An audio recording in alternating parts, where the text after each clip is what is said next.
They told her she had one night to decide. By sunrise, either the man she loved would be banished forever, or her entire village would be destroyed by a curse older than memory. No court, no appeal, no mercy. Just a terrified girl standing between love and blood. And when she finally spoke her answer, the village was never the same again. This is not a myth. This is not a legend. This decision was recorded in oral history, passed down in whispers, and buried because it was too painful to remember. This is the true story of the girl who was forced to choose between love and her village. This story begins in the late 1700s in a small, isolated settlement surrounded by forest and mountains. The village was known as Nankala, a place untouched by outsiders, a place ruled not by kings but by tradition. In Nankala, love was not free. Marriages were decided by elders, partners were chosen to preserve bloodlines, and breaking this rule was believed to bring death, famine, and madness. The villagers didn't question this belief, because in the past, anyone who did disappeared. There was a young lady named Nalaya. She was 17, quiet, observant, intelligent. She was known for helping elders, for singing during harvest festivals, for never speaking when she should remain silent. But Nalaya had something dangerous. She could think for herself, and that made her different. And there was a young man named Aaron. He was not from Nankala. He arrived during the rainy season, wounded, weak, and half-conscious. The elders wanted him gone, but Nalaya begged them to let her nurse him. That decision was the beginning of everything. They didn't fall in love quickly. Weeks passed, then months. They spoke only at night, only in whispers, only where the forest swallowed their voices. Aaron told her stories of the outside world, of cities, of freedom, of choosing who you love. And Nalaya listened like someone hearing life for the first time. One night, Nalaya's grandmother spoke to her. She said, "Love that disobeys the village never ends in happiness." That same night, Nalaya dreamed of fire and blood running into the river. She woke up screaming. The elders didn't hear them, they felt it. A sickness spread through the village. Crops failed. Children cried at night for no reason. The elders blamed one thing: forbidden love. And one evening, Nalaya was summoned. She saw Aaron being dragged into the square, beaten, silent, bleeding. And the oldest elder spoke the words that would define history. "By sunrise, you will choose. Choose love, and the village would perform the cleansing ritual. Choose the village, and Aaron would vanish forever." And Nalaya had one night to decide which future deserved to exist. Before the story continues, pause for a moment.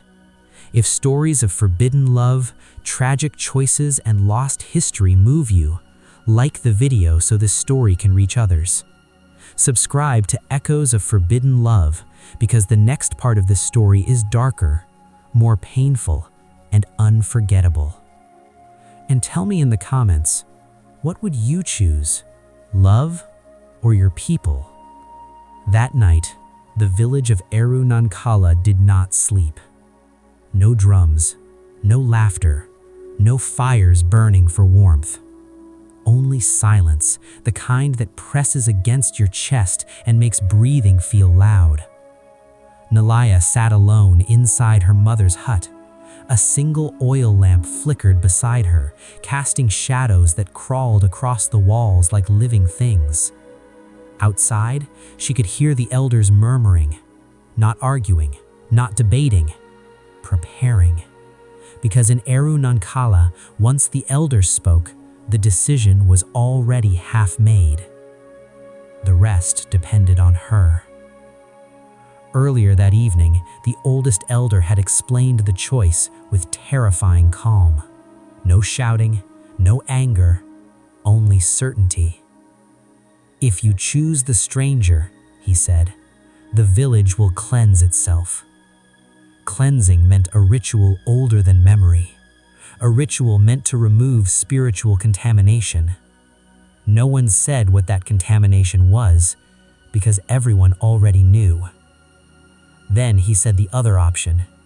"If you choose the village, the stranger will be sent where his voice can never return, banished beyond the mountains, where survival was uncertain, where no one came back from.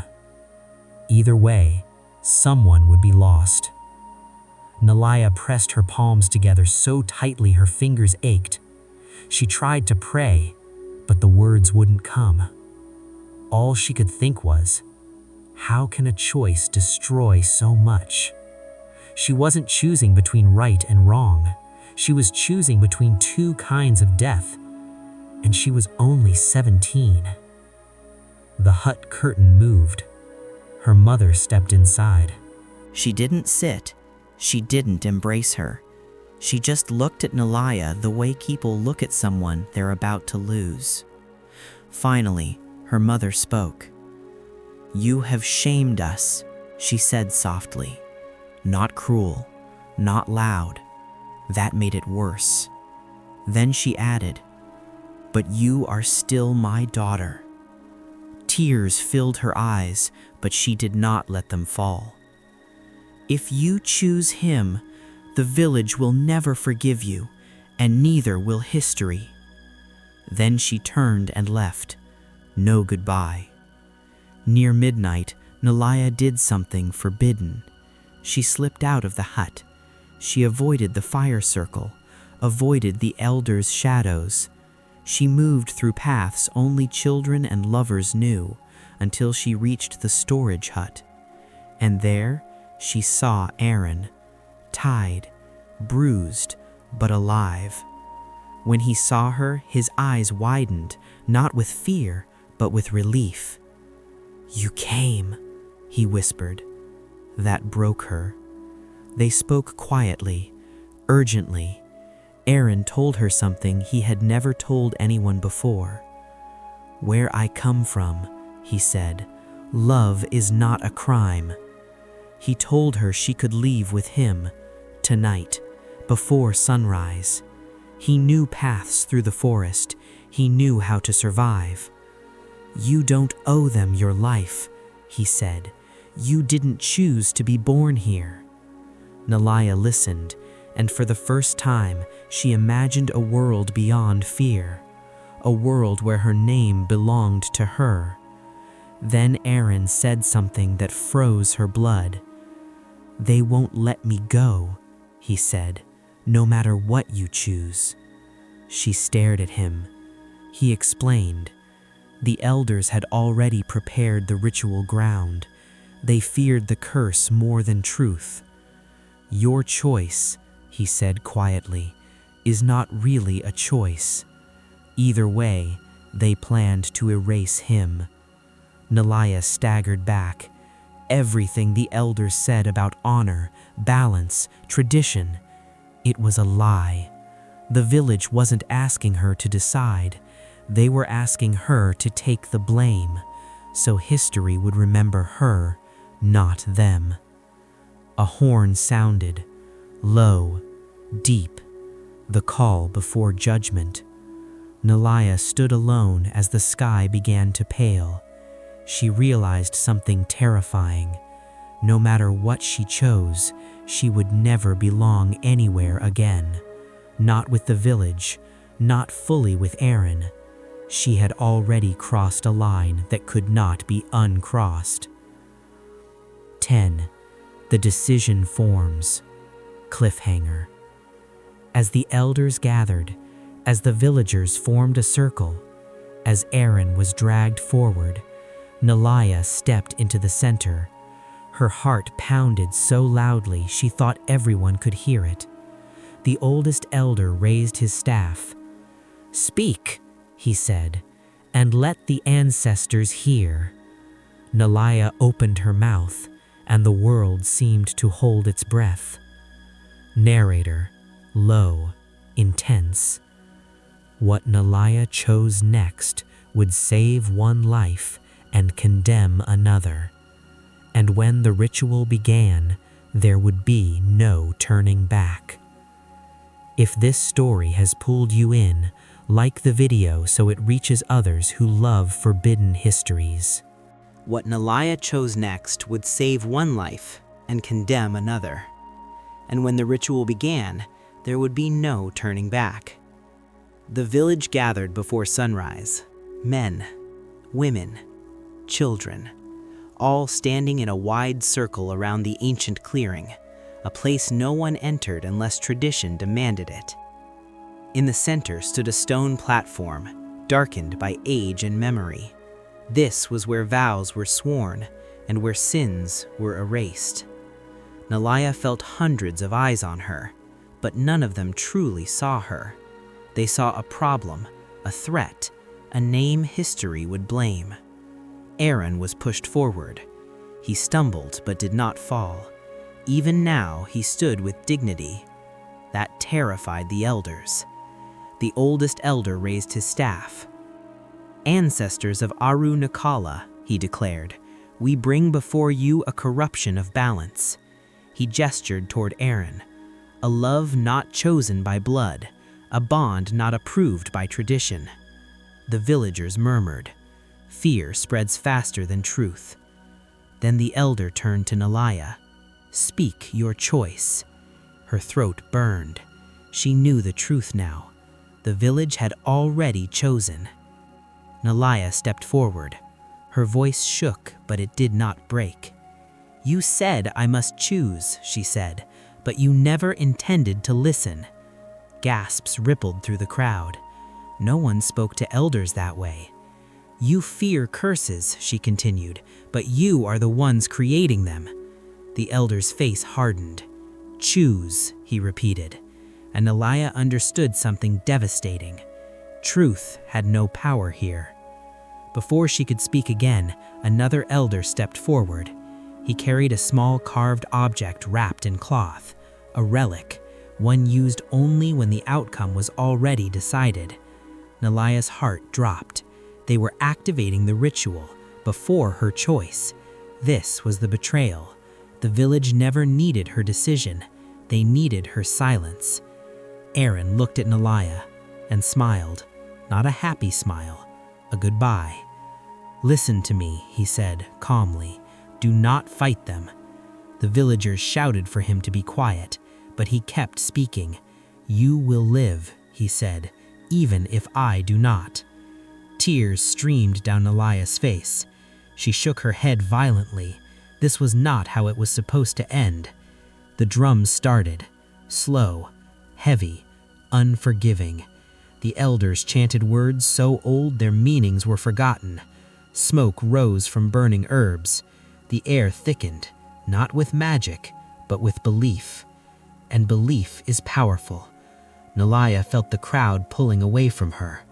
Isolation is the first step in erasing someone. Suddenly, Nalaya screamed, "I choose him!" The drums stopped. Silence exploded across the clearing. The elder stared at her.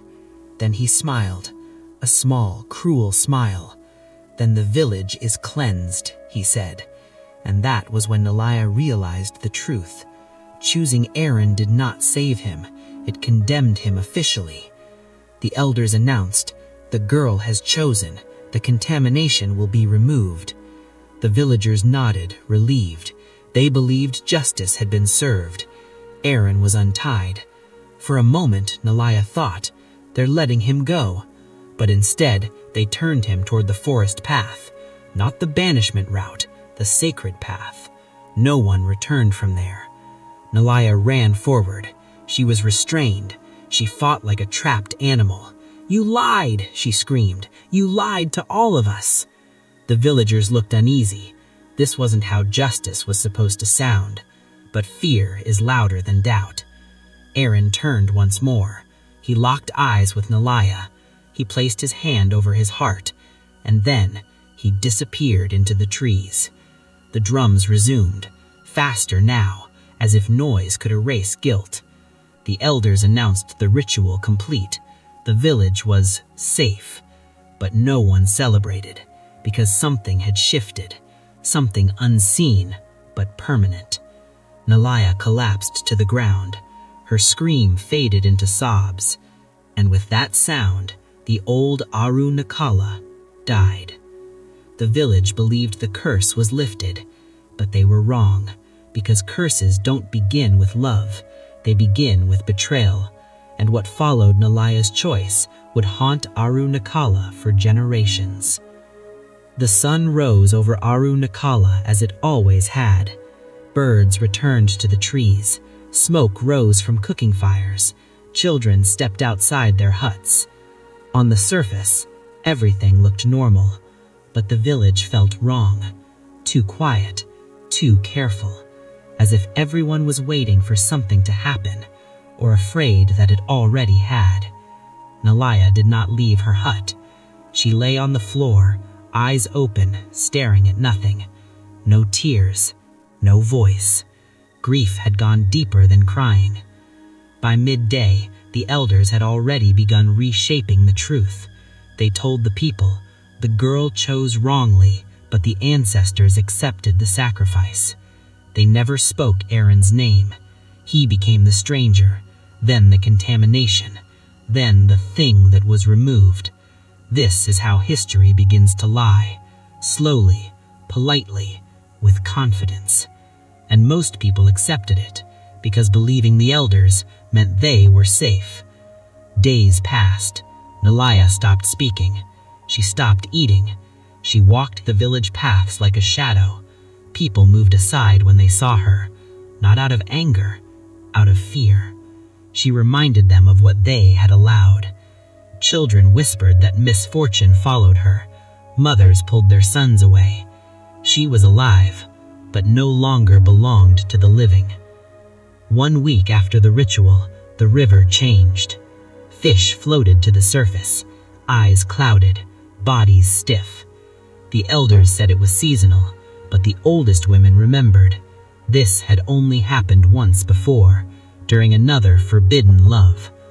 No one said it out loud, but everyone felt it. Then people started dreaming, the same dream. A man standing at the edge of the forest, calling no one by name, just watching. Those who dreamed of him woke with fever. Those who saw his face woke crying. And Nalaya dreamed every night, but she did not see Aaron. She heard him, scratching, calling, not from the forest, from the village itself. The people went to the elders. The elders dismissed them. Fear creates visions, they said. The ritual worked. But even they had stopped sleeping. One elder began muttering to himself. Another refused to enter the sacred clearing again. When belief cracks, authority trembles. Months later, a child was born. Still, cold, with marks on his chest shaped like handprints. The women screamed. The elders ordered silence. But now fear had teeth. People began to whisper Nalaya's name again, not as a warning, but as a question. For the first time since the ritual, Nalaya spoke. Her voice was thin, quiet, but everyone nearby froze when they heard it. You blamed love, she said, but love was never the curse. People stared at her. You killed truth, she continued, and truth does not die quietly. The elders ordered her removed, but no one touched her. Something had changed.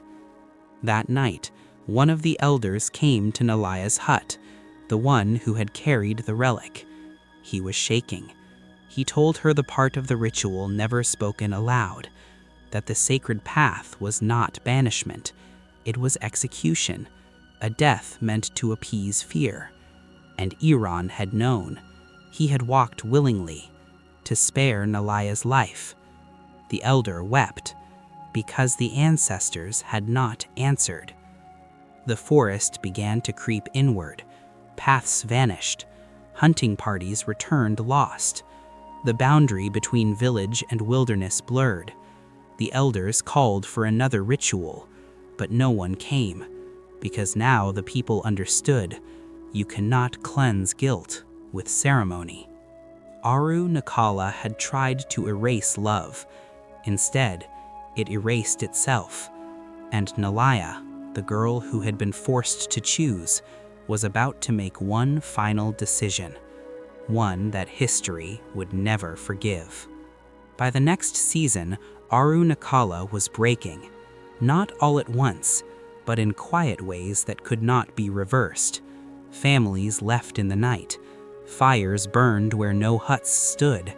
The elders argued among themselves, openly now. Tradition had lost its voice, and fear had lost its power, because fear only works when people still believe in protection. At dawn, Nalaya stepped beyond the village boundary. No one stopped her. No one followed. She walked toward the forest, the same forest that had swallowed Iran. But she did not walk with despair. She walked with purpose, because grief, when left unanswered, becomes something else: resolve. Deep within the forest lay a clearing no one used anymore. The ground was dark, the air heavy. This was where the sacred path ended, and this was where Nalaya knelt. She pressed her hands into the soil and spoke, not to the ancestors, but to truth. "You were wronged," she whispered, "and so was I." For the first time since the ritual, the forest answered, not with voices, but with stillness. Nalaya returned to the village that night. She went straight to the elders' circle. She stood before them, calm, unwavering. "You asked me to choose once, and you used my choice to hide your fear." The elders tried to speak. She raised her hand. "I choose again." The village leaned in. "I choose to leave, and I take the truth with me." Gasps rippled through the crowd. Truth was the one thing the elders could not control. Nalaya left before sunrise. This time, many followed, not because of her, but because belief had collapsed. Within a year, Aru Nakala was empty. Paths vanished, huts decayed, the forest reclaimed everything. The elders scattered, their authority meaningless beyond the village, and the ritual was never performed again. Stories differ. Some say Nalaya reached distant lands and lived quietly, never marrying, never forgetting. Others say she disappeared into the mountains and became a healer, known only in whispers. But all versions agree on one thing: she never returned, because some places do not deserve forgiveness. Generations later, travelers spoke of a ruined village. They were told it collapsed because of a curse. They were never told about love, or betrayal, or a girl forced to carry the weight of an entire people's fear. Because history is written by those who survive their guilt, but stories have a way of surviving, in songs sung softly, in warnings whispered to daughters, in dreams that return uninvited, and sometimes in videos like this. Nalaya was not cursed. She was brave, and the village was not punished. It was exposed, because when love is treated as a crime, truth becomes dangerous, and no society survives that. Thanks for watching. See you in the next one.